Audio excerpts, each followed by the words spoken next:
Tapos mabigyan ng memo, tiniyak ni PAOK spokesperson Winston Casio na haharapin niya ang naging parusa sa kanya.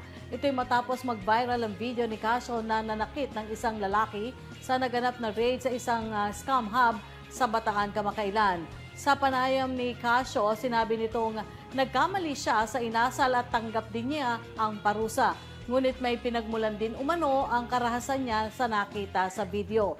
Isang tauhan umano ng PAOK ang nagsumbong sa kanya na minumura sila at dine-dirty finger ng isa sa mga Pinoy na pinarelease matapos madiskubring wala silang violation. Kinumpronta umano ni Casio ang lalaki at binantaang kakasuhan ng unjust vexation. Namin mo yung pagkakamali mo. Kung ako, ang binastos mo dito, yung opisina namin, hindi kami bilang mga tao. Sabi ko, okay. So hindi kita kakasuhan ng unjust vexation, bibigyan na lang kita ng mag-asawang sampal, ha? Yes, sir, ganun na lang po.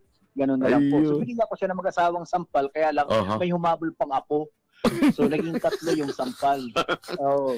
I apologize po kasi kahit i-trigger ka ng i-trigger, you should not respond with an action na mali. Yun na nga. At ang response ko po nung gabing yon, dala ng pagod, mali rin po. Kaya tinatanggap ko naman po yun. Kaya tinanggap ko po yung aking admin status.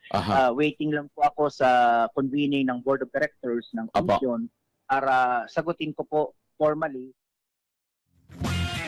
Ayon kay Casio, nakapagsumite na rin daw siya ng kanyang paliwanag kahapon at hinihintay na lang ang magiging pasya ng komisyon. Sa ngayon, si PAOK Executive Director Undersecretary Gilbert Cruz muna raw ang magsisilbing tagapagsalita ng PAOK habang gumugulong ang investigasyon kay Casio.